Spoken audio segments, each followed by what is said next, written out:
Assalamualaikum warahmatullahi wabarakatuh.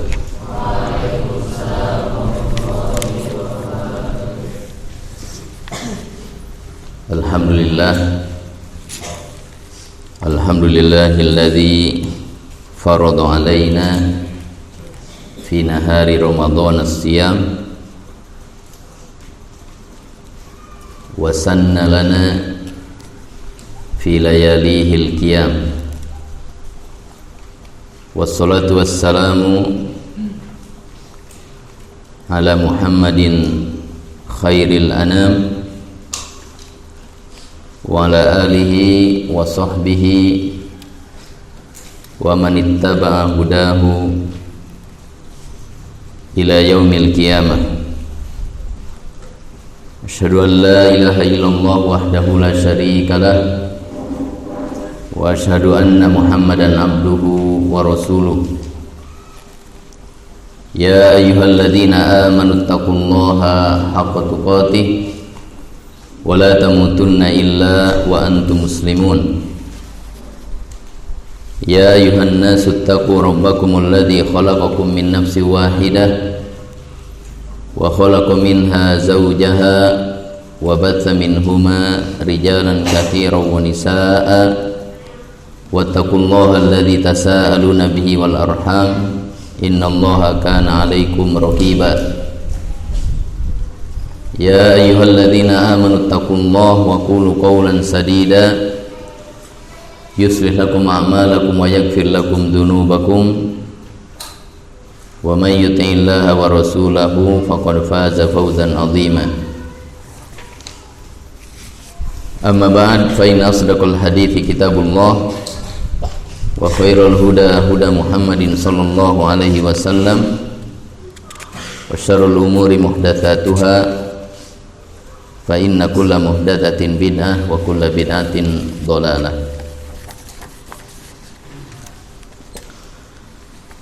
Para asatidzah yang saya hormati,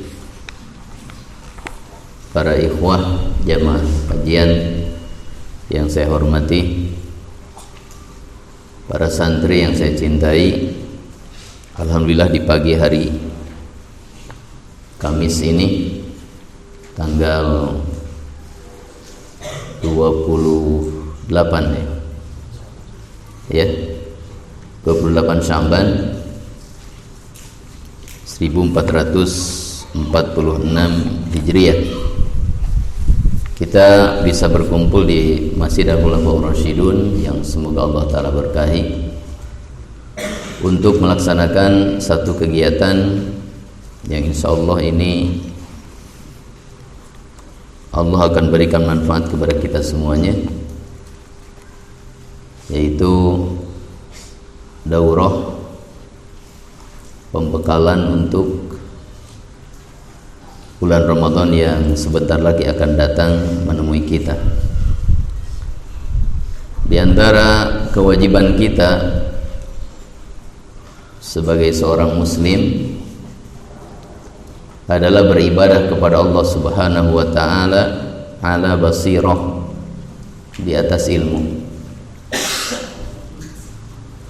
Apabila kita beribadah kepada Allah Subhanahu wa taala di atas ilmu,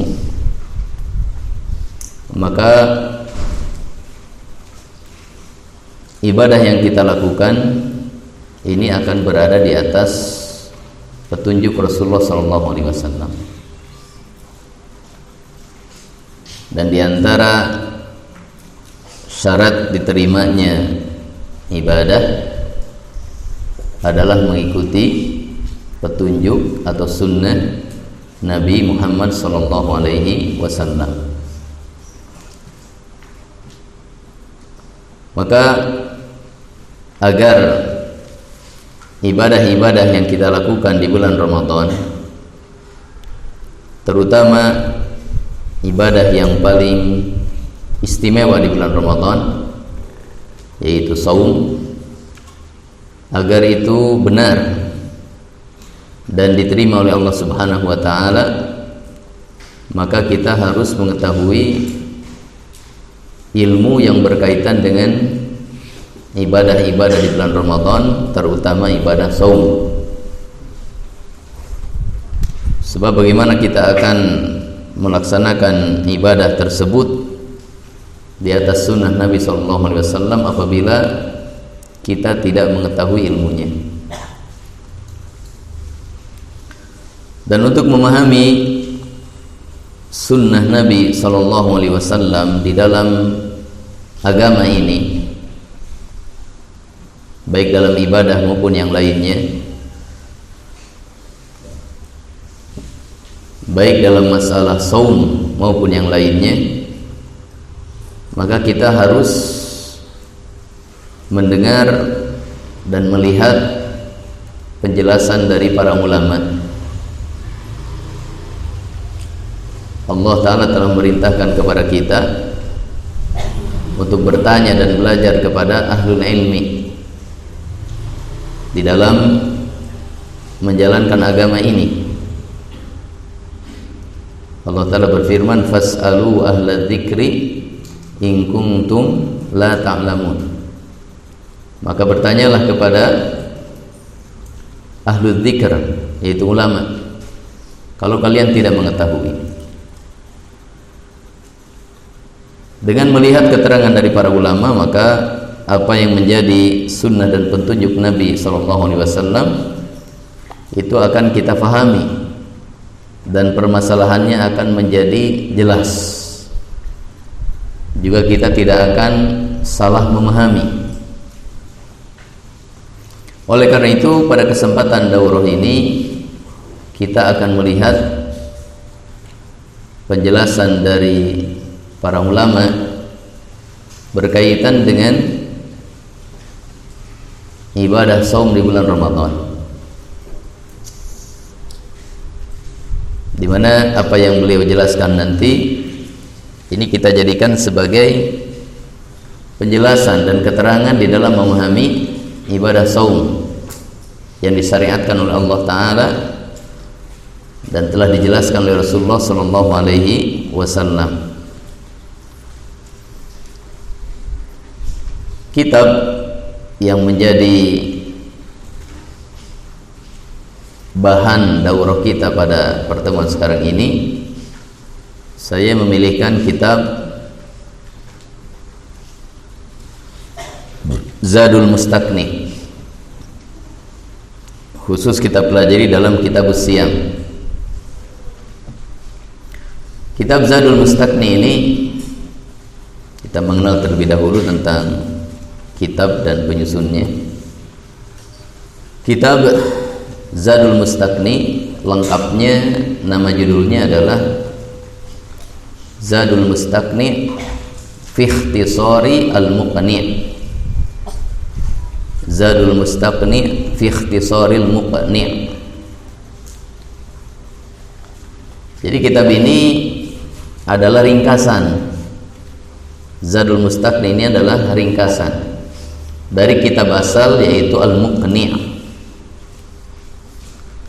Penyusun kitab ini, yaitu Zadul Mustaqni, adalah Al-Imam Musa bin Ahmad Al-Hajjawi. Musa bin Ahmad Al-Hajjawi.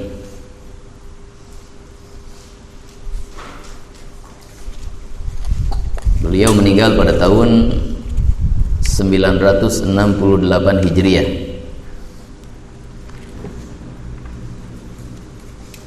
Kunyahnya Abun Najah. Abun Najah, laqabnya Syarafuddin. Beliau adalah seorang ulama dari mazhab Hambali. Kemudian kitab asalnya yang kemudian beliau ringkas namanya kitab Al-Muqni'. Al-Muqni'u, yang disusun oleh Al-Imam Abdullah bin Ahmad bin Qudamah Al-Maqdisi. Al-Imam Abdullah bin Ahmad bin Qudamah Al-Maqdisi, yang kemudian namanya masyhur dengan nama Ibnu Qudamah. Ibnu Qudamah. Beliau meninggal pada tahun 620 Hijriah. 620 Hijriah. Jadi beda 3 abad ya antara penyusun kitab asli dengan yang meringkasnya. Ibnu Qudamah ini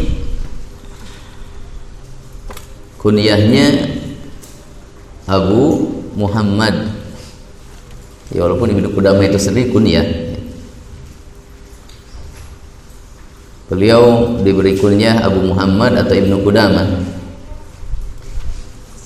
Dan laqabnya Muwaffaquddin. Laqabnya Muwaffaquddin. Beliau seorang ulama dari madhab Hambali. Bahkan Ibnu Qudamah ini adalah syekh. Syekh itu guru besar dalam madhab Hambali, di mana beliau menyusun 4 kitab fikih,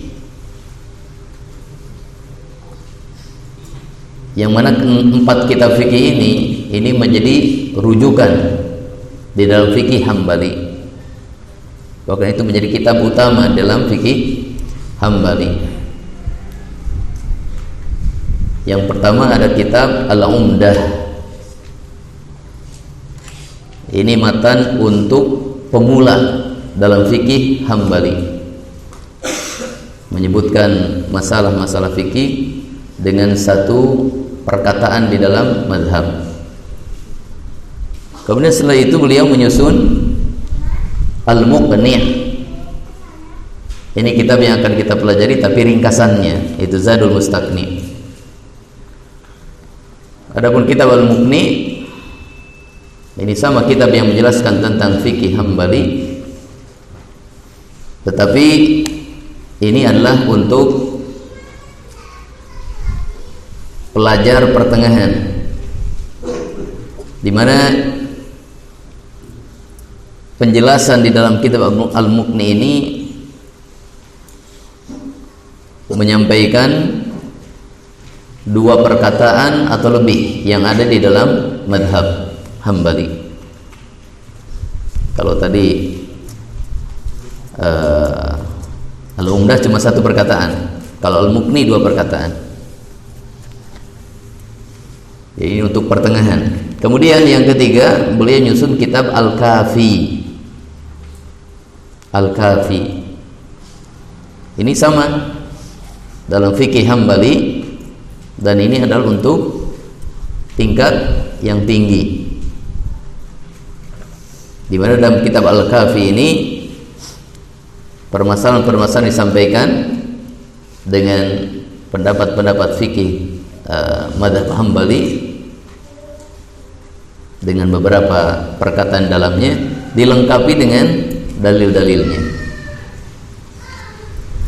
Kemudian yang keempat, beliau menyusun kitab Al-Mughni. Beliau menyusun kitab Al-Mughni. Al-Mughni ini adalah syarah dari Al-Khiraqi. Syarah dari matan Al-Khiraqi. Di mana Al-Mughni ini tingkatannya paling tinggi ya. Dikatakan ini Kitabu Al-Muntahi. Kalau Al-Umdah Kitabul Mubtadi, kalau Al-Mughni Kitabul Muntahi. Karena ini untuk kelas mujtahid. Di mana dalam Al-Mughni ini tidak hanya disampaikan pendapat madhab Hambali, tetapi dikumpulkan madhab-madhab yang lain, sehingga kitab Al-Mughni ini menjadi kitab perbandingan antara madhab, yang kemudian beliau memberikan tarjih, pendapat yang lebih kuat menurut beliau. Ini sedikit pengetahuan tentang kitab yang akan kita pelajari. Jadi kitab Zadul Mustaqni ini adalah kitab dalam madhab Hambali. Kita biasanya dalam fikih ini membahas kitab madhab Syafi'i ya, seperti yang rutin kita pelajari. kitab yaitu Matan Abi Syuja, itu kitab dalam madhab Syafi'i. Ya, kita mau belajar madhab Syafi'i atau belajar madhab Hambali ya tidak masalah ya, karena tidak ada keharusan harus jadi madhab Syafi'i, tidak. Nah, tapi kita bisa mempelajari madhab ini, bisa mempelajari madhab itu. Hanya saja di dalam metodologi pembelajaran fikih bagi kita sebagai pemula memang bagusnya mempelajari fikih dalam satu madhab. Ini sebagai dasar pengetahuan kita, tapi bukan berarti kita harus terikat dengan madhab tersebut.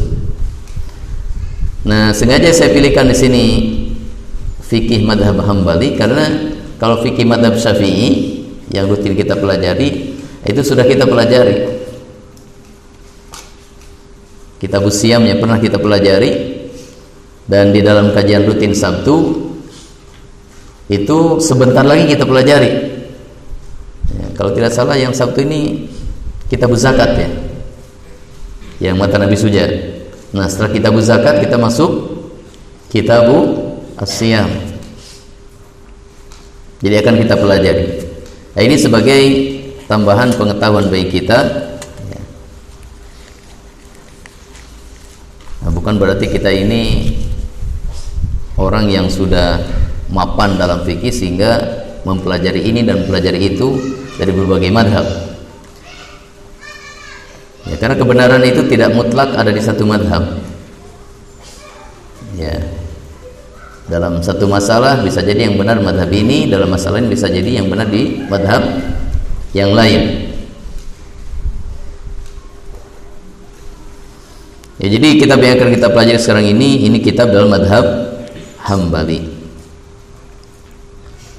Ya, sekarang kita langsung masuk ke matan kitab ini, yaitu khusus dalam Kitabus Siyami. Bismillah. Qala al-muallif al-allamah Musa bin Ahmad al-Hajjawi rahimahullahu ta'ala, Kitabus Siyami, kitab tentang puasa. Yajibu saumu Ramadhana, wajib puasa bulan Ramadan.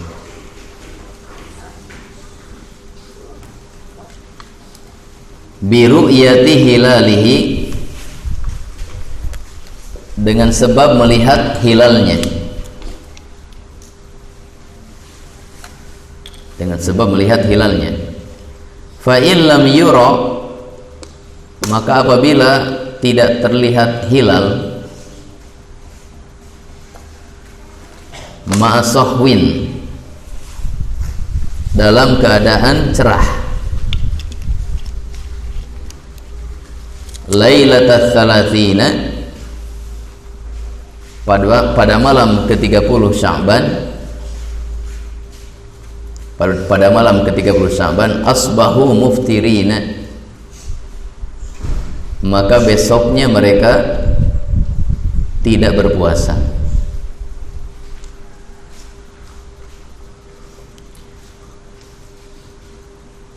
Wa in hala, dan apabila terhalang, dunahu, dari penglihatan hilal, ghaimun, oleh awan, au qatarun, atau debu, fadhahirul madhabi, maka zahir madhab, yaitu madhab Hambali, yajibu saumuhu, wajib berpuasa.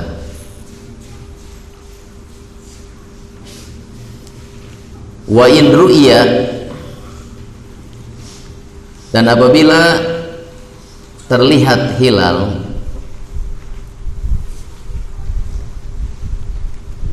naharon, pada waktu siang,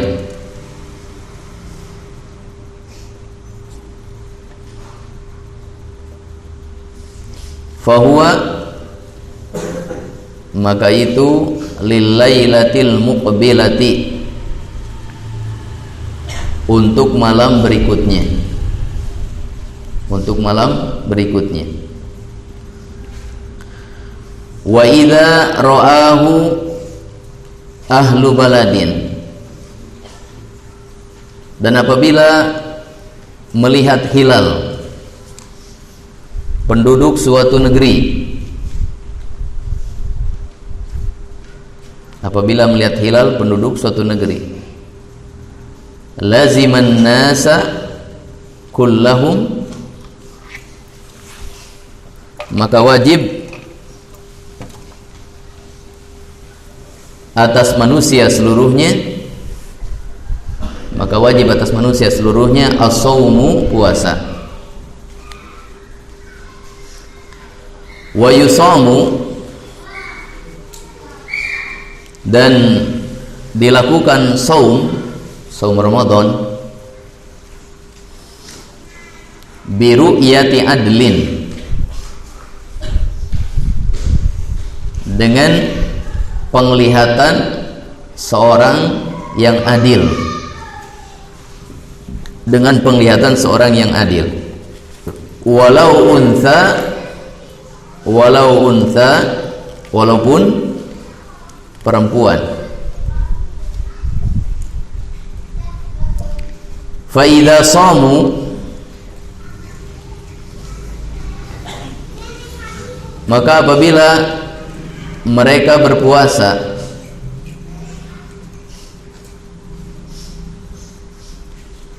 apabila mereka berpuasa, bisyahadati wahidin,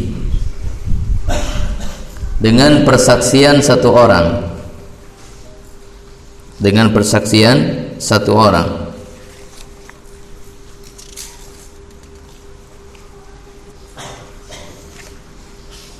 salatsina yauman, selama 30 hari,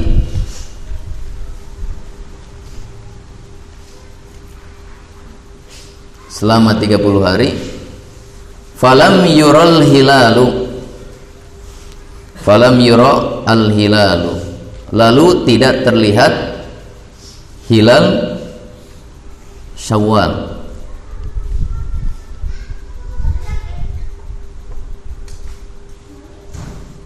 ausamu, atau mereka berpuasa li ajli ghaimin,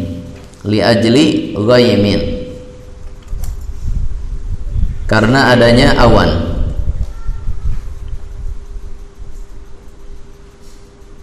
Lam yuftiru, mereka tidak berbuka. Kita tamatkan dulu masalah ini. Ini masalah memulai puasa ya.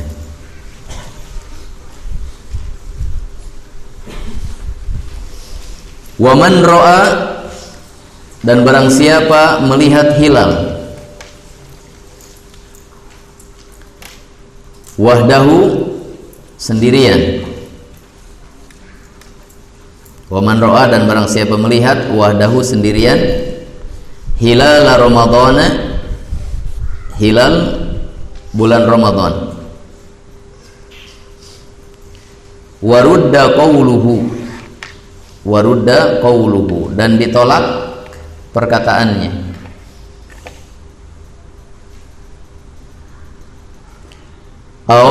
Atau ra'a hilala syawalin, melihat hilal Syawal, shoma, maka dia berpuasa. Wa yalzamu shaumu,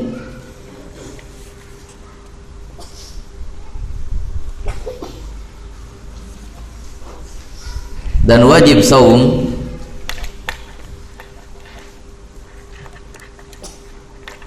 likulli muslimin, bagi setiap muslim,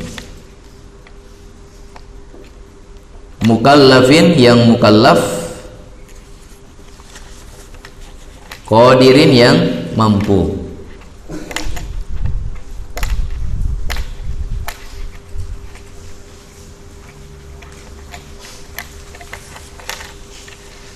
Ya, halaman ini dulu ya.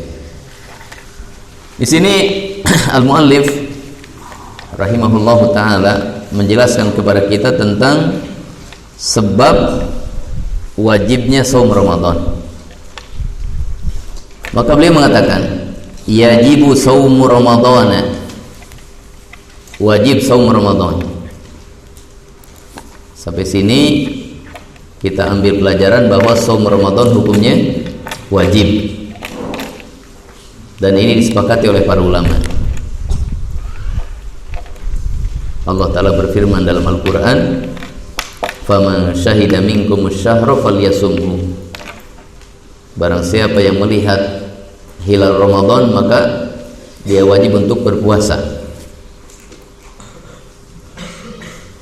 Kemudian Rasulullah SAW menyebutkan bahwa bunyal Islamu ala khamsin, agama Islam dibangun di atas 5 perkara, dan diantaranya wasaumi Ramadana, puasa bulan Ramadan. Inilah rukun Islam. Kemudian para ulama bersepakat atas wajibnya saum Ramadan. Kemudian biru'yati hilalihi, ini menjelaskan kepada kita bahwa sebab wajibnya saum Ramadan adalah karena melihat hilal. Maka ini menunjukkan bahwa penetapan bulan Ramadan itu dengan hilal. Ada 2 cara menetapkan masuknya bulan Ramadan. Yang pertama adalah ru'yatul hilal, dengan melihat hilal.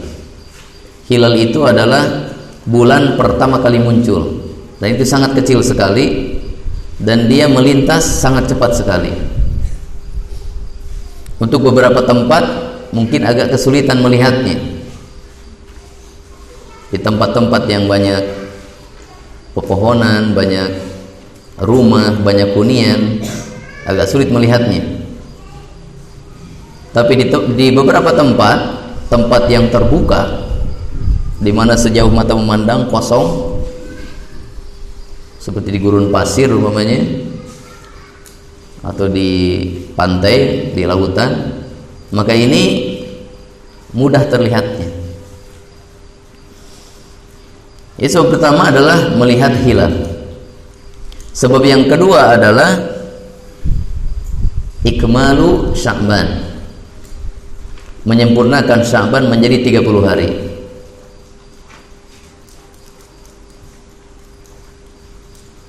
Kalau hilal, maka bisa jadi Sya'bannya 29 hari. Kalau malam 30 itu sudah terlihat hilal. Tapi kalau ikmal, penyempurnaan Sya'ban jadi 30 hari, maka ini tidak perlu untuk melihat hilal, karena yang namanya bulan itu maksimal 30 hari.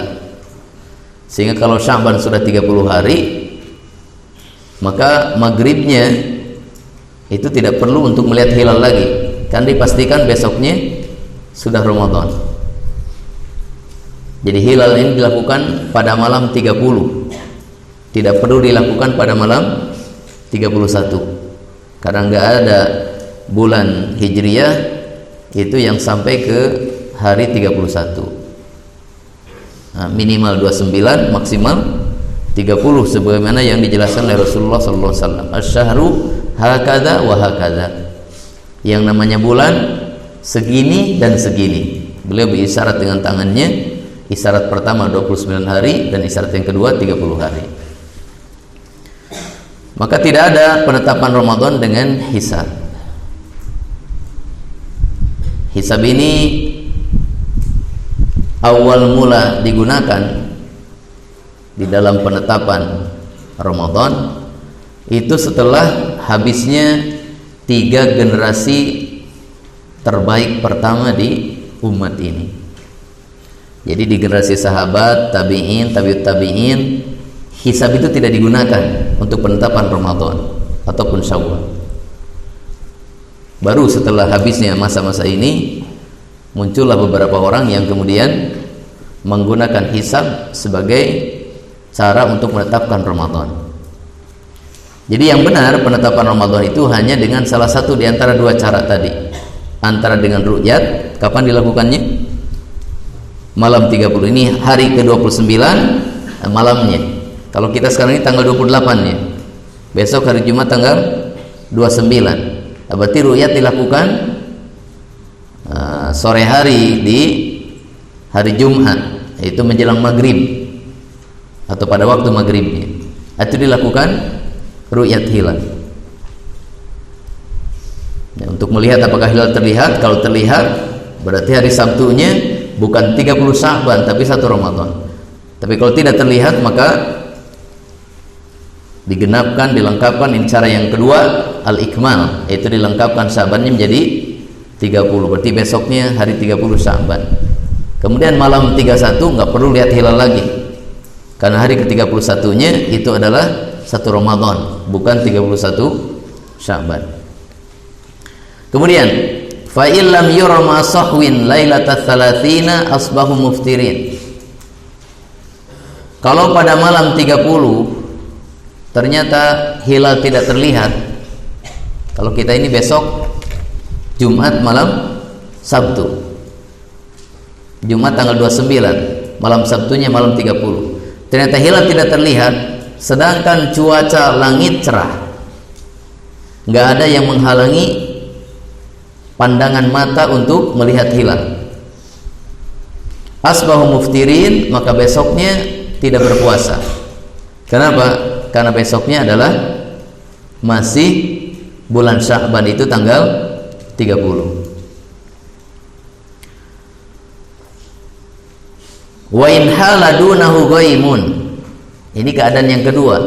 Keadaan pertama tadi dilihat hilal, ternyata tidak terlihat dan cuaca cerah, nggak ada penghalang penglihatan, maka besoknya adalah tanggal 30. Keadaan yang kedua, kalau seandainya terhalang pandangan mata untuk melihat hilal, terhalang oleh apa?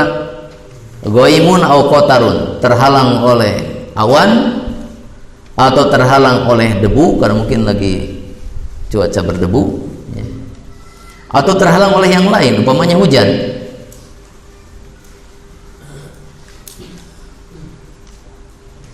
Maka untuk kondisi yang kedua ini dikatakan oleh mu'allif di sini, fa dhahirul madhhabi yajibu shaumuhu. Maka zahir madhab wajib berpuasa. Perkataan zahirul madhab ini artinya pendapat madhab yang paling kuat. Maksudnya madhab Hambali.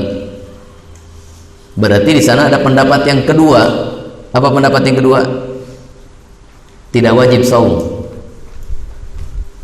Dan ini pendapat jumhur ulama, pendapat kebanyakan ulama, bahwa kalau malam 30 hilal tidak terlihat karena awan atau hujan atau terhalang oleh debu yang berterbangan, maka besoknya tidak dipuasakan, besoknya tidak puasa, dan besoknya dianggap hari ke-30.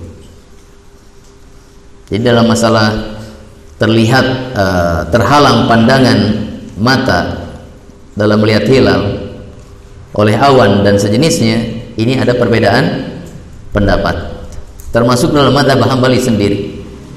Berapa pendapat tadi? 2 pendapat. Pendapat pertama, dilakukan puasa. Ini pendapat kuat dalam mazhab Hambali. Pendapat yang kedua, tidak dilakukan puasa. Ini juga pendapat mazhab Hambali dan pendapat mayoritas ulama. Dan pendapat mayoritas ulama.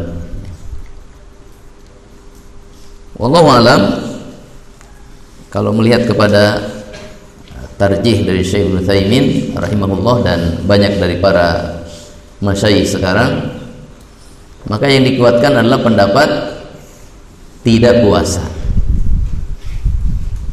Kenapa? Karena itu masuknya yaumus syak, hari yang diragukan. Kita mengenal istilah yaumus syak, hari yang diragukan, berkaitan dengan Sya'ban. Yang dimaksud yaumus syak, hari yang diragukan, adalah hari ke-30 apabila malam 30-nya hilal tidak terlihat karena terhalang oleh awan atau sejenisnya. Maka tanggal 30-nya disebut hari yang meragukan. Ragu apakah ini sudah masuk Ramadan ataukah ini masih Sya'ban. Maka jumhur ulama berpendapat tidak dilakukan saum. Bahkan dalam salah satu hadis dikatakan bahwa orang yang berpuasa pada hari Syak faqad asa Abul Qasim. Nah, dia telah bermaksiat kepada Abul Qasim, kepada Nabi Muhammad SAW. Sehingga sebagian ulama mengatakan tidak dilakukan puasa itu wajib, karena melakukannya adalah maksiat. Jadi melakukannya adalah haram. Wallahu alam, pendapat yang lebih mendekati ini tidak dilakukan puasa. Kemudian wa in ru'ya naharon fa huwa lil lailatil muqbilati. Kalau terlihat hilalnya di waktu siang. Siang kapan ini? Siang kapan? Hari ke-30. Nah, kalau siang hari ke-29 nggak mungkin.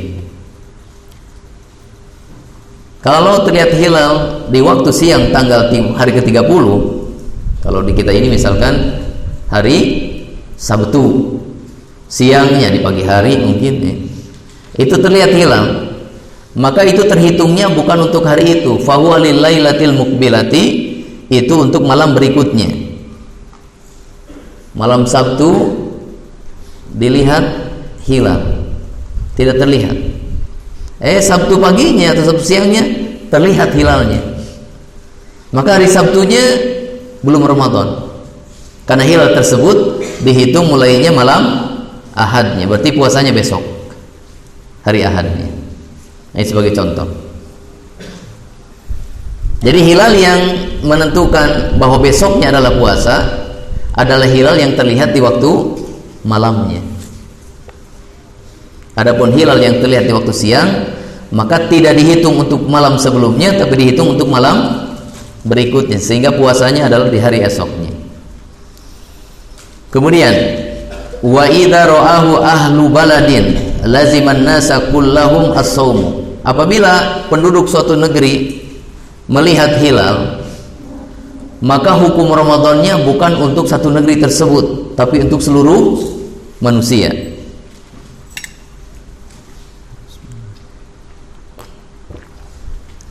Jadi kalau ada orang Saudi yang melihat hilal, umpamanya, karena kalau di kita rata-rata nggak terlihat ya. Orang Saudi melihat hilal, maka hilal tersebut berlaku untuk penduduk Saudi, juga berlaku untuk seluruh dunia. Ini adalah salah satu pendapat dalam masalah ini. Dan menurut pendapat kebanyakan ulama, di antaranya mazhab Syafi'iyah, bahwa hilal tersebut berlaku untuk satu matlah, berlaku untuk beberapa wilayah atau beberapa negeri yang orbit hilalnya adalah sama, tempat terbit atau waktu terbit hilalnya adalah sama. Adapun wilayah atau negeri yang lain yang waktu terbit hilalnya beda, maka itu menyesuaikan dengan ru'yat negeri masing-masing. Jadi pendapat yang disebutkan dalam kitab ini wihdatul matla'. Jadi satu dunia itu terbit hilalnya disatukan untuk seluruh dunia. Jadi tidak ada perbedaan terbitnya hilal. Pendapat yang kedua, ta'addudul matali'i, bahwa yang namanya tempat dan waktu terbitnya hilal itu berbeda-beda. Tidak satu tempat, tidak satu waktu di dunia ini, tapi ada berbeda-beda. Saya kurang paham ya cara memisahkan negeri-negerinya. Nah, itu harus ditanya ke ahli falak, bagaimana membedakannya. Apakah Indonesia yang panjang ini dari Sabang sampai Merauke, ya, dari Pulau Sumatera sampai Pulau Papua yang panjang, apakah itu satu waktu dan satu tempat terbit, ataukah berbeda-beda? Allah saya nggak paham. Jadi pendapat yang kedua adalah ta'addudul matali, yang namanya tempat dan waktu terbitnya hilal itu berbeda-beda. Maka masing-masing negeri mengikuti matlaknya, mengikuti tempat dan waktu terbitnya hilal tersebut. Dan itu adalah pendapat mayoritas ulama. Dan itu yang dikuatkan oleh Syaikhul Islam Ibnu Taimiyah rahimahullahu ta'ala, juga oleh Syekh Ibnu Utsaimin rahimahullahu ta'ala, bahwa ru'yat yang didapatkan oleh satu negeri ini tidak berlaku untuk seluruh negeri, tetapi itu berlaku untuk wilayah yang sama tempat dan waktu terbitnya.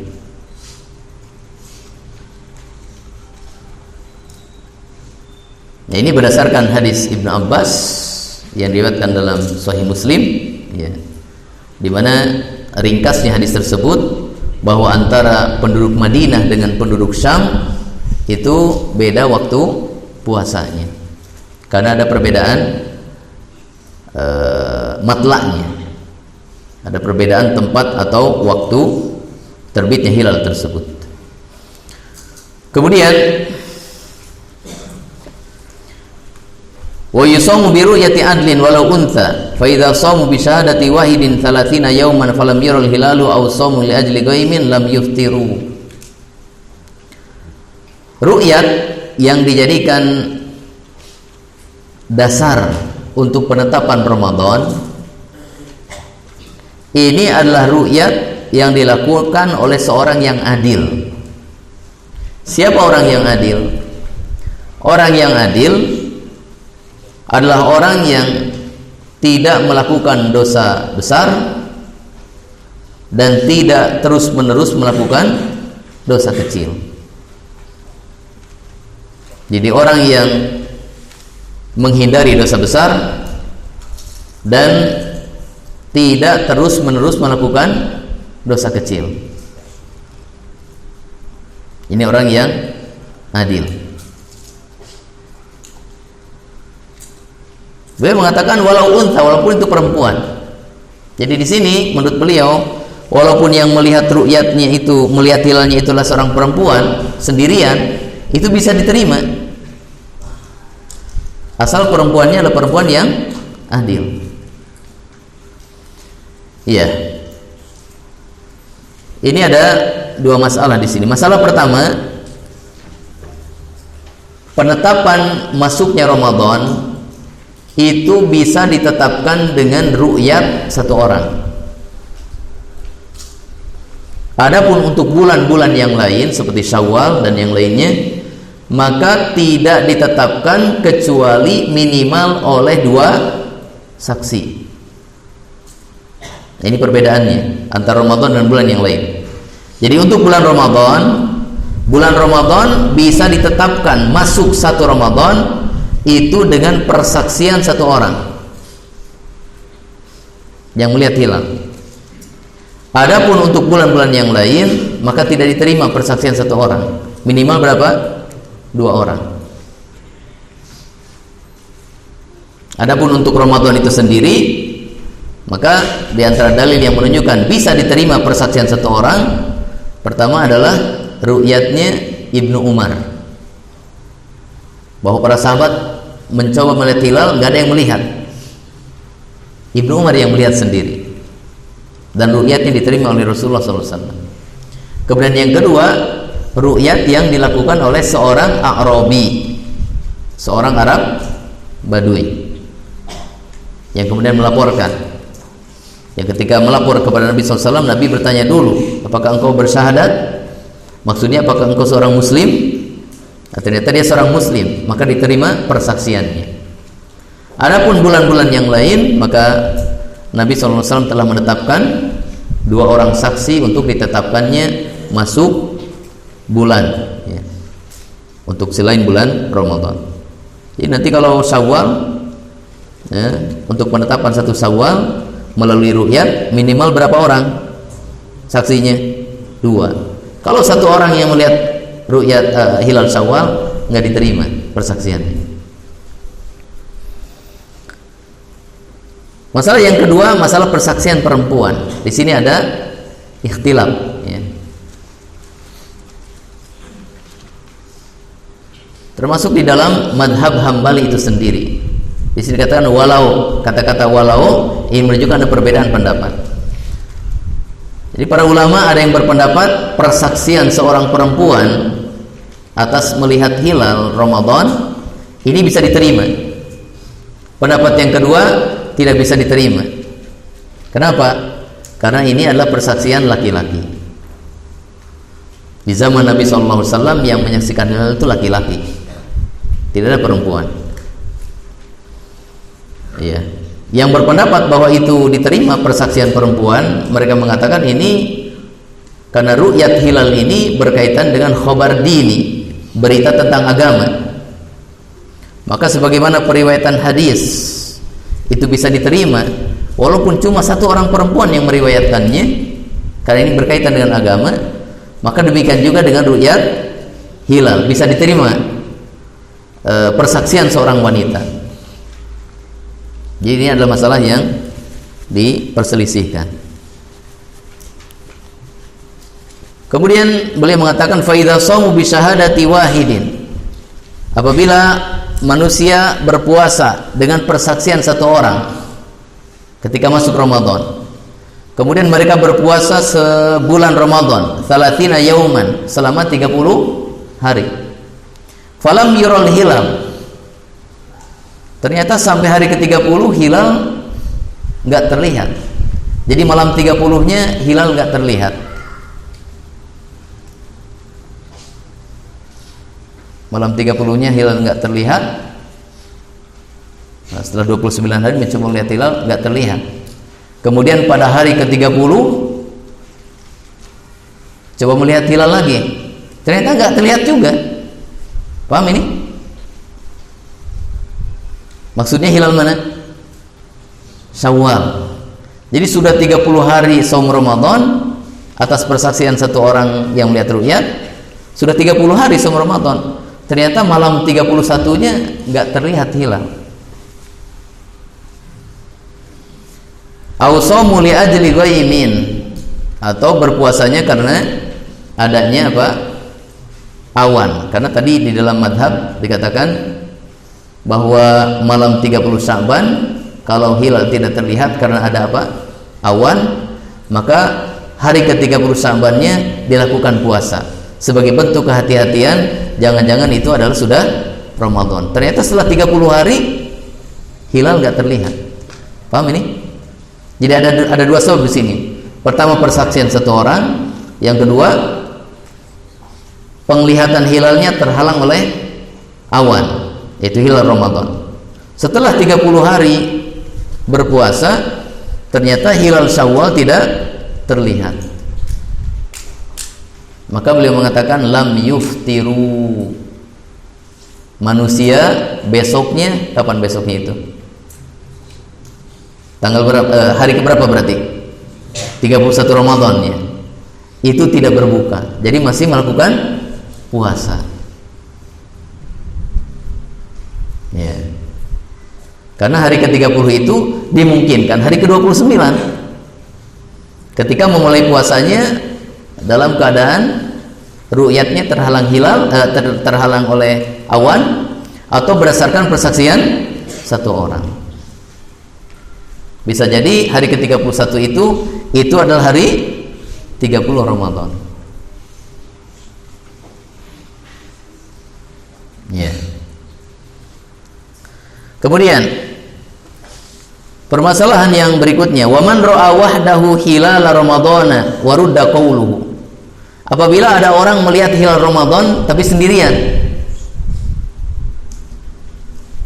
Tadi dalam masalah yang tadi bisa ditetapkan Ramadan dengan ru'yat satu orang? Bisa. Cuma masalahnya di sini rudda qawluhu, persaksian dia ditolak oleh pemerintah.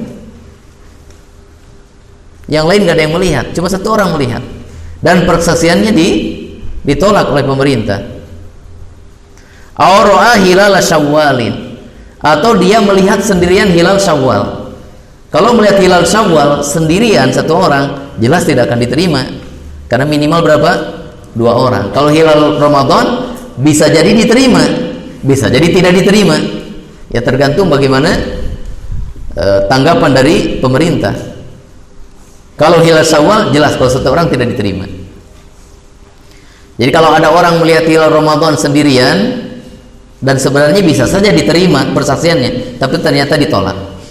Atau melihat hilal Syawal sendirian, maka ini pasti ditolak karena minimal 2 orang. Maka soma, dia berpuasa sendirian. Untuk hilal Ramadan berarti dia puasa sendirian, yang lain tidak berpuasa. Yang berpuasa hanya yang melihat saja. Adapun untuk hilal Syawal, yang berpuasa bukan cuma dia sendirian, tapi semuanya berpuasa. Kenapa? Karena penglihatan hilal Syawal satu orang ini tidak bisa diterima, tidak bisa ditetapkan Syawal oleh penglihatan satu orang. Bisa dipahami ini? Ini perbedaannya. Jadi kata-kata soma di sini, kalau untuk Ramadan soma wahdahu, puasa sendirian. Tapi kalau untuk Syawal, hilal Syawal, ini soma ma'annas, berpuasa bersama yang lainnya, karena yang lain masih pada berpuasa.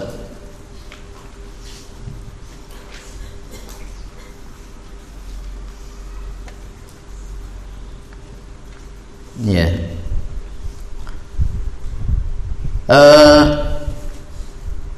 Untuk masalah yang pertama, yaitu melihat hilal Ramadan sendirian kemudian persaksiannya ditolak, di sini ada perbedaan pendapat antara para ulama. Pendapat yang pertama, dia puasa sendirian. Dia puasa sendirian karena memang itu sudah Ramadan, berdasarkan penglihatan dia dengan yakin. Cuma tidak diberlakukan untuk orang lain karena persaksiannya ditolak. Nah, yang mengatakan berpuasa, sebagian mengatakan berpuasanya sebagaimana biasa, puasa aja, terang-terangan. Dan menurut sebagian yang lain, soma sirron, berpuasanya apa?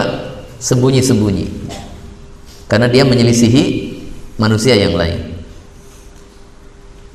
Kemudian pendapat yang kedua, la yasum, dia tidak berpuasa ketika cuma dia sendiri yang melihat dan persaksiannya apa? Ditolak. Maka dia tidak berpuasa. Kenapa?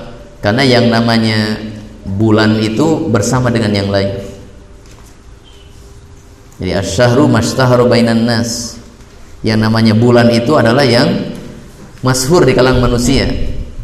Nggak ada yang satu bulan cuma dia sendiri, yang lain belum. Umpamanya di khulafa ini ya, satu orang sudah masuk bulan Ramadan, yang lain belum, padahal tempatnya sama, waktunya sama. Maka ini yang masyhur berdasarkan hadis Nabi sallallahu alaihi wasallam, as-shaumu yauma yasumun nas, bahwa puasa itu adalah pada hari manusia berpuasa. Ini ada perbedaan pendapat ya, walaupun ya kalau tidak salah Syekh Ibnu Utsaimin ya,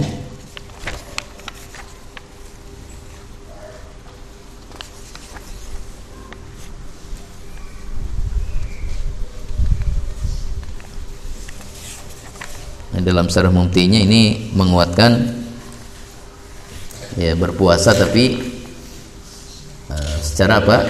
Sir ya, sembunyi-sembunyi. Nah, kemudian wa yalzamu shaumu likulli muslimin mukallafin qadirin. Ini berbicara tentang masalah syarat wajib puasa. Tadi masalah sebab wajib puasa. Apa sebab wajib puasa tadi? Salah satu di antara dua, Pak. Melihat hilal atau hitungan genap 30 hari. Menggenapkan hitungan 30 hari. Nah, sekarang masuk permasalahan yang kedua tentang syarat wajib puasa. Wa yalzamu shaumu likulli muslimin mukallafin qadirin. Dan wajib saum atas setiap muslim yang mukallaf, yang mampu. Maka di sini al-muallif menyebutkan bahwa syarat wajib puasa ada 3. Pertama, muslim, al-Islam. Ya. Yang kedua, mukallaf. Mukallaf itu orang yang mengumpulkan 2 hal, 2 keadaan atau 2 syarat. Apa? Baligh dan berakal. Jadi mukallaf kalau dipecah lagi jadi 2, baligh dan berakal. Kemudian syarat wajib yang ketiga adalah qadir, mampu untuk berpuasa. Mampu untuk berpuasa. Jadi kalau dirinci berapa syarat wajib puasa itu? 4 ya. Pertama Islam, yang kedua baligh, yang ketiga berakal, yang keempat mampu berpuasa. Untuk 3 syarat yang pertama ini jelas. Untuk syarat yang keempat itu apa? Yang mampu ya. Berarti yang tidak mampu untuk puasa ini tidak wajib puasa Ramadan.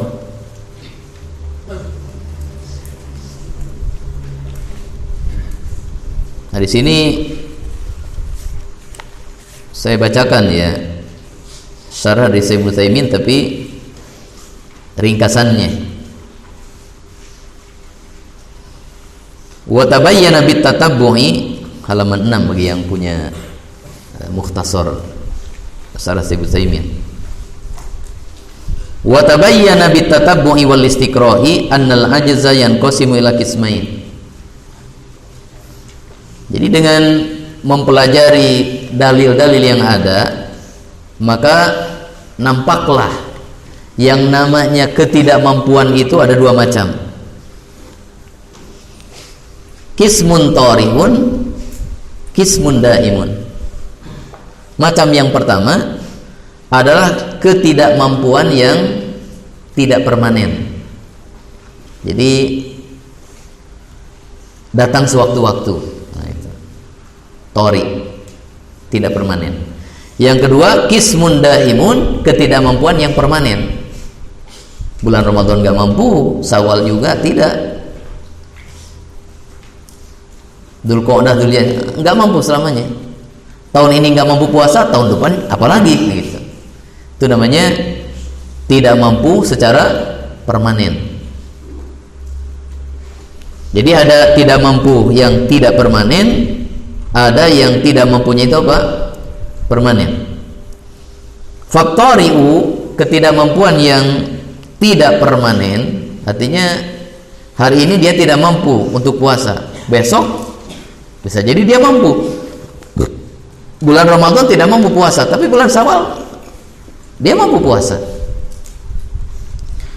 Huwal madhkuru fi qouli ta'ala, itu yang disebutkan dalam firman Allah Ta'ala Al-Baqarah 185, wa man kana maridhan aw ala safarin fa iddatun min ayyamin ukhar. Barang siapa yang sakit atau dalam keadaan safar, di mana dia tidak mampu untuk melakukan puasa, maka boleh untuk berbuka puasa lalu menggantinya dengan sejumlah hari yang dia tidak berpuasa di hari yang lain, mengqadanya. Jadi untuk yang tidak mampu, tidak permanen, hari ini tidak mampu, besok mampu, atau bulan Ramadan tidak mampu tapi Syawal dia mampu, maka boleh untuk tidak berpuasa. Tidak wajib atasnya puasa Ramadan ketika dia tidak mempunyai ini, dan penggantinya adalah apa? Qadha. Kapan? Ketika dia mampu. Adapun yang kedua, wadaim, ketidakmampuan yang permanen. Hari ini, besok, lusa dan seterusnya tidak mampu. Huwal madhkuru fi qoulihi ta'ala, itu yang disebutkan dalam firman Allah Ta'ala Al-Baqarah 184, wa 'alal ladzina yutiqunahu fidyatun ta'amu miskin. Dan atas orang-orang yang tidak mampu untuk berpuasa, maka dia membayar fidyah 1 hari dengan memberi makan 1 orang miskin. Kal ajizi ajzan la yurja zawaluhu, seperti orang yang tidak mampu dengan ketidakmampuan yang tidak ada harapan sembuhnya. Orang sakit yang tidak ada harapan sembuhnya. Alail it'amu an kulli yaumin miskinan, maka wajib atasnya adalah memberi makan, yaitu fidyah, untuk setiap hari, untuk 1 harinya adalah seorang miskin. Jadi syarat wajib puasa adalah adanya kemampuan untuk puasa. Adapun orang yang tidak mampu puasa, maka terbagi kepada 2 macam. Pertama, yang tidak mampu secara permanen, hari ini, besok, lusa dan seterusnya dia tidak mampu puasa. Bulan Ramadan dan bulan yang lainnya dia tidak mampu puasa. Tahun ini dan tahun berikutnya tidak mampu untuk puasa. Maka untuk orang ini tidak wajib atasnya shaum Ramadan, dan penggantinya adalah membayar fidyah. Kemudian yang kedua, yang tidak mampu tidak permanen. Hari ini tidak mampu, besok mampu. Bulan Ramadan tidak mampu, Syawal mampu. Tahun ini tidak mampu, tahun berikutnya mampu. Maka yang ini boleh untuk tidak berpuasa pada bulan Ramadan, dan penggantinya adalah apa? Qadha. Kapan qadhanya? Ketika dia mampu. Ini tentang syarat wajib puasa. Ya, itu dihafalkan. Berapa semuanya? 4. 1. Islam. 2. Baligh. 3. Berakal. 4. Mampu. Nah. Ikdam. Islam. Sudah balik? Belum. Berakal? Mampu puasa? Mampu. Belum balik tapi? Belum. Berarti belum wajib puasa ya. Tapi harus latihan puasa. Harus latihan puasa. Karena para sahabat di zaman Nabi SAW dulu, mereka biasa melatih anak-anak mereka yang belum balik untuk apa? Berpuasa. Berarti salah nih pertanyaan, jangan gemik ini. Abian. Islam, Muslim, balik, piraku belum. Berakal, kan jadi santri. Yang keempat, mampu puasa, mampu. Maka ini wajib atasnya apa? Berpuasa. Nah, kita lanjutkan halaman berikutnya. Masih ada 10 menit sesi pertama. Fa idza qamatil bayyinatu,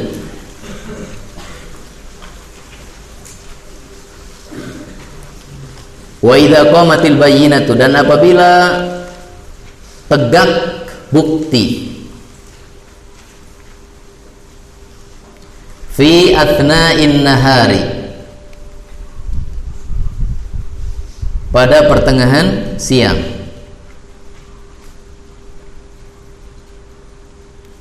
wajabal imsaku,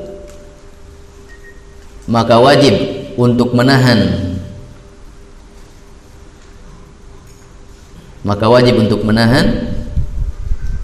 wal qada'u, dan qada'.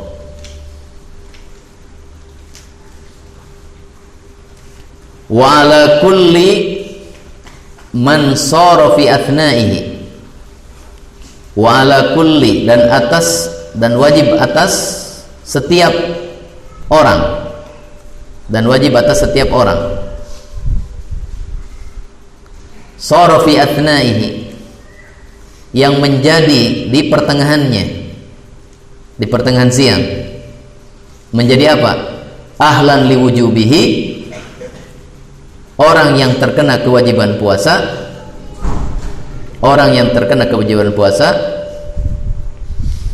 Wa kadza, dan demikian juga haidun, wanita yang haid, wa nufasa'u, dan yang nifas, toharota, dalam bacaan lain tohurota,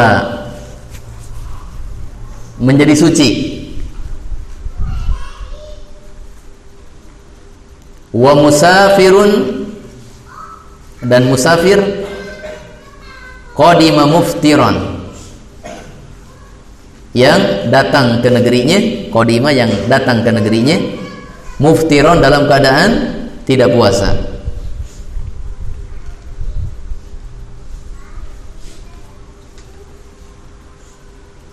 Baik. Ini satu permasalahan yang sudah kita ketahui bahwa yang namanya puasa itu masuknya kepada wajib mudayyak. Yang namanya puasa itu masuk kepada wajib mudayyak. Apa itu wajib mudayyak? Wajib mudayyak itu adalah suatu kewajiban yang mana antara pekerjaan dengan waktunya adalah sama. Antara perbuatan ibadahnya dengan waktunya adalah sama. Coba sekarang, waktu saum dimulai dari kapan? Waktu kewajiban saum dimulai dari kapan? Subuh. Dan akhir waktu saum maghrib. Ini waktunya, durasi waktunya. Sekarang pekerjaan saumnya mulainya kapan? Subuh. Berakhirnya kapan? Maghrib juga. Jadi antara waktu dengan pekerjaannya sama. Namanya wajib mudayyak. Jadi nggak ada sisa waktu. Beda dengan sholat. Kalau sholat masuknya wajib muwassa. Itu satu kewajiban yang antara waktu dengan pekerjaannya ada selisih. Waktu zuhur mulai dari kapan? Tergelincirnya matahari ke sebelah barat dari tengah langit. Akhir zuhur kapan? Bayangan suatu benda sama panjangnya dengan ukuran benda tersebut. Ini waktunya, kurang lebih 3 jam. Terus pekerjaan sholatnya 3 jam sholat zuhur? Kayaknya belum pernah ada sholat zuhur 3 jam. Berapa? Ya paling 10 menit. Bahkan setengah jam juga sudah dianggap terlalu lama sholatnya. Jadi selesai sholat masih ada sisa waktu. Nah, saum masuknya kepada kategori ibadah wajib mudayyak, antara waktu dengan pekerjaannya adalah sama. Sehingga tidak sah puasa hanya setengahnya saja, setengah waktu. Saya mau puasa dari subuh sampai duhur. Duhur sampai maghribnya udah. Nah, itu waktu apa namanya, istirahat. Nggak bisa, nggak sah puasanya. Jadi yang namanya puasa itu harus dari awal waktu sampai akhir waktu, baru itu puasanya sah. Nah, berkaitan dengan ini ada permasalahan. Lihat di sini. Wa idza qamatil bayyinatu fi athna'in nahari, apabila tegaknya bukti pada pertengahan hari. Tegaknya bukti di sini adalah persaksian melihat hilal atau dia sendiri melihat hilal. Karena bukti telah masuknya Ramadan adalah adanya hilal. Umpamanya kita tidak melihat hilal pada malam 29, pada malam 30, enggak melihat hilal. Dan pemerintah menetapkan besok 30 Sya'ban. Ternyata di siang hari datang orang melapor kepada pemerintah bahwa tadi malam dia melihat hilal. Paham ini? Sementara kita dalam keadaan puasa atau tidak puasa? Tidak puasa, karena ini masih Sya'ban. Paham ini? Nah, bagaimana yang harus dilakukan oleh kaum muslim ketika kondisi seperti itu? Karena ini pernah terjadi, ya. Ini pernah terjadi di zaman Nabi SAW. Laporannya di siang hari, pada hari ke-30, ya. Maka beliau mengatakan wajibal imsak wal qadha, maka wajib menahan diri dari makan, minum dan berhubungan badan. dari makan, minum, dan pembatal puasa. Kapan mulai wajib menahannya? Sisa waktu. Kalau laporan diterima zuhur, berarti dari zuhur sampai maghrib jangan makan, jangan minum, suami istri jangan berhubungan badan. Seperti ya, halnya orang yang berpuasa. Paham ini? Karena ternyata hari tersebut adalah hari Ramadan. Karena tadi malam sudah terlihat hilalnya. Wal qada'u, tapi wajib qada. Kenapa wajib qada? Karena puasa yang dilakukannya apa? Tidak sah. Karena puasanya cuma setengah hari, tidak dari awal sampai akhir. Faham ini? Kenapa wajib menahan diri dari makan dan minum? Karena ternyata hari itu sudah Ramadan. Kenapa wajib mengqada? Karena puasanya tidak sah. Karena cuma sebagian waktu, tidak seluruh waktu puasa dia melakukan puasanya.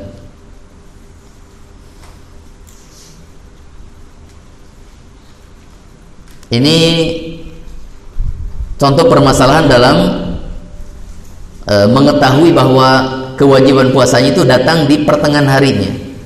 Contoh yang berikutnya, wa ala kulli man shara fi athnai ahlan liwujubihi. Orang yang terkena kewajiban puasa di pertengahan hari, tidak dari awal hari. Umpamanya apa? Ini tadi seperti santri tadi ya. Hari ini belum balik. Pas hari pertama Ramadan subuh belum balik, berarti belum wajib kan? Karena belum wajib, dia tidak puasa. Waktu zuhur mimpi basah. Paham ini? Berarti sudah apa? Sudah balik. Sudah balik. Mimpi basah, sudah balik. Nah, maka dari zuhur kan dia sudah mulai balik, dia wajib untuk menahan diri dari makan minum. Ya, seperti halnya orang yang berpuasa. Tapi tetap nanti apa? Mengqadha, karena tidak sah puasanya. Karena cuma setengah hari. Paham yang kata-kata ini? Atau contoh lain, orang kafir. Hari ini kafir. Di awal Ramadan, pagi hari dia kafir. Kemudian zuhur dia masuk Islam. Paham ya? Maka sudah terkena nggak kewajiban saum ini? Terkena kewajiban saum. Maka dia dari zuhur sampai maghrib tidak boleh makan, tidak boleh minum. Tapi tetap mengqadha karena tidak sah puasanya cuma setengah hari. Kemudian wa kadha haidun wa nufasa'u tahurata. Wanita haid dan wanita nifas yang kemudian dia suci di pertengahan hari. Pagi hari masih haid, zuhur suci, sehingga zuhur dia sholat. Maka pagi hari dia tidak puasa karena masih haid. Ketika datang zuhur dia suci dari haid, lalu dia sholat. Nah, apakah dia berpuasa dari zuhur sampai maghrib? Iya, dia berpuasa. Dia tidak makan, tidak minum. Menurut pendapat di sini, dia wajib untuk tidak makan, tidak minum pada sisa waktu di hari tersebut. Kalau besok mah ya, dari subuh dia saumnya. Cuma di hari tersebut, karena dia mulai sucinya itu zuhur, maka dia sholat zuhur, sholat asar, dia juga menahan diri dari makan dan minum. Karena dia sudah terkena apa? Kewajiban. Tapi dia tetap mengqadha. Kenapa? Karena tidak sah puasanya. Kemudian masalah yang berikutnya atau contoh yang berikutnya, ini berarti orang yang tadi sudah 4 ya, yang baru tahu masuk Ramadan di pertengahan hari. Yang kedua, orang yang baru terkena kewajiban puasanya di pertengahan hari. Yang ketiga, wanita haid yang suci di pertengahan hari. Yang keempat, wanita nifas yang suci di pertengahan hari. Sekarang yang kelima, musafir yang datang ke negerinya, sampai ke rumahnya, sampai ke negerinya, ke kampungnya, masih di siang hari. Muftiron, dalam keadaan dia apa? tidak berpuasa di awal harinya. Nah, ini hari ini Ramadan umpamanya, dia berada di Jakarta, musafir, orang Tasik berada di Jakarta, musafir, boleh baginya untuk tidak berpuasa. Kemudian dia tidak berpuasa di pagi hari, jadi subuh tidak puasa, makan jam 6, jam 7 dia makan, minum ya. Kemudian jam 8 dia kembali ke Tasik. Jam berapa nyampe Tasik? Umpamanya 5 jam, berarti jam berapa? Jam 1 atau jam 2 siang nyampe ke Tasik. Maka ketika dia sampai ke Tasik, alasan safarnya sudah hilang, sehingga dia menjadi orang yang terkena kewajiban puasa karena dia sudah mukim. Tapi bagaimana di pagi harinya dia tidak puasa? Maka pendapat di sini bahwa sesampainya dia di kampung halamannya tidak boleh makan dan minum lagi. Tidak boleh apa? Makan dan minum lagi. Jadi dia menahan diri, tapi dia tetap apa? Mengqadha. Kenapa? Karena tidak sah puasanya cuma setengah hari. Jadi sini ada 5 ya. Ya.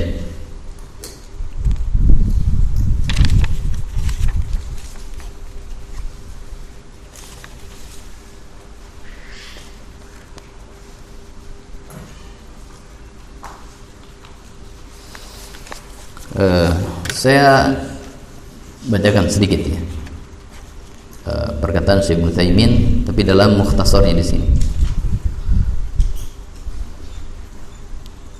Pertama, untuk yang kasus pertama ya, datang berita Ramadan ini di pertengahan hari. Umpamanya contoh kita ini, hari Sabtu itu 30, hari ke-30 Sya'ban.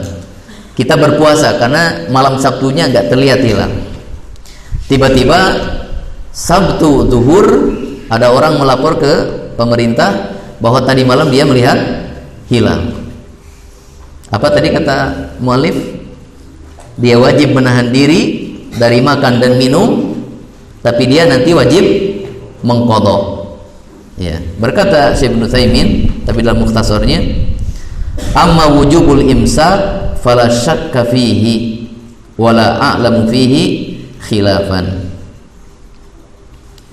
Adapun tentang wajibnya menahan diri dari makan dan minum, maka ini tidak diragukan, dan aku tidak mengetahui adanya perbedaan pendapat ini.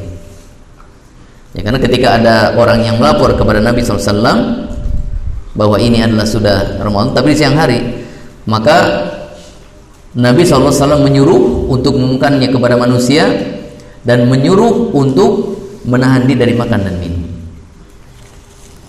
Itu kasus pertama. Wa amal qada'u fa innahu yalzamu li anna min syuruti siyamil fardhi ayyan bi qabla al-fajr. Adapun tentang qada, maka ini juga wajib karena di antara syarat sahnya puasa yang fardu adalah berniat sebelum subuh.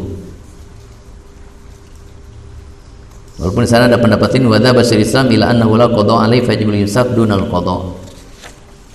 Itu pendapat Syekh Ibnu Utsaimin, Syaikhul Islam Ibnu Taimiyah bahwa tidak wajib qada' ya.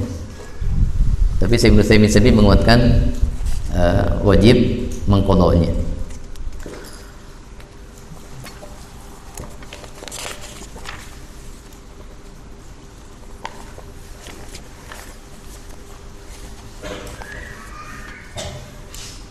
Ya, kemudian masalah yang haid dan nifas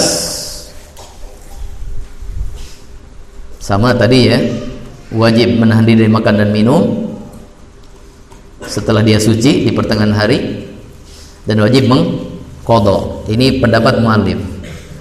Wal qaulu tsani, dan di sana ada pendapat yang kedua, annahu la yalzamuhuma al-imsak li'anna an-nahara fi haqqihima ghairu muhtaramin. Pendapat yang kedua, bahwa wanita haid dan wanita nifas apabila suci di pertengahan hari, maka tidak wajib atas dua wanita ini untuk menahan makan dan minum. Ketika di pagi harinya dia tidak puasa, kemudian di siang hari dia suci dari haid atau nifas, maka dia tidak wajib untuk menahan diri dari makan dan minum. Artinya apa? Boleh untuk melanjutkan tidak puasanya, boleh untuk melanjutkan makan dan minumnya. di sisa harinya. Ini pendapat yang kedua. Sehingga yang wajib atasnya adalah fayalzamhumal qada'u faqat. Yang wajib atas keduanya hanya mengqadha saja. Dan wa hadza huwal qaulur rajih was sahih. Ini pendapat yang lebih kuat dan yang benar. Jadi untuk kasus wanita haid dan wanita nifas, pendapat yang lebih kuat, sisa harinya yang ketika itu dia suci di pertengahan hari itu masih boleh makan dan minum, sehingga kewajibannya adalah mengqadha saja. Kemudian tadi yang kelima siapa? Musafir yang datang di pertengahan hari ke kampung halamannya. Ini juga sama, ya. Ada dua pendapat. Pendapat pertama bahwa sisa waktunya, sisa harinya dia menahan diri dari makan dan minum dan dia wajib mengqadha karena di awal hari dia tidak berpuasa. Ini pendapat pertama seperti yang disebutkan dalam matan di sini. Pendapat yang kedua bahwa dia tidak wajib untuk menahan makan dan minum. Sebagaimana di tempat safarnya dia boleh makan dan minum, kemudian di pertengahan hari dia nyampe ke kampung halamannya, maka dia boleh untuk melanjutkan makan dan minumnya. Tidak wajib untuk menahan makan dan minum. Dan kewajibannya adalah mengqadha. Ini pendapat yang kedua, dan ini pendapat yang dikuatkan oleh Syekh Ibnu Utsaimin di dalam syarahnya. Jadi wallahu a'lam, ya, untuk 5 orang ini, ya, yang 2 orang, ya, yang kasus pertama baru ada informasi di pertengahan hari, kasus kedua masuk Islam di pertengahan hari sebagai contoh, ya, atau balik di pertengahan hari, maka ini dia harus menahan diri dari makan dan minum di sisa waktunya dan wajib mengqadha.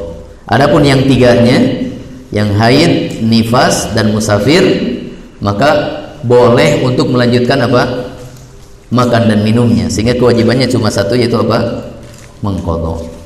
Iya, sampai sini dulu. Selalu kita lanjutkan di sesi yang kedua. Subhanakallahumma bihamdika asyhadu an la ilaha illa anta astaghfiruka wa atubu ilaik. Wassallallahu wasallam ala nabiyyina Muhammadin wa ala alihi washabbihi ajmain. Wa akhiru da'wana alhamdulillahi rabbil alamin. Assalamualaikum warahmatullahi wabarakatuh.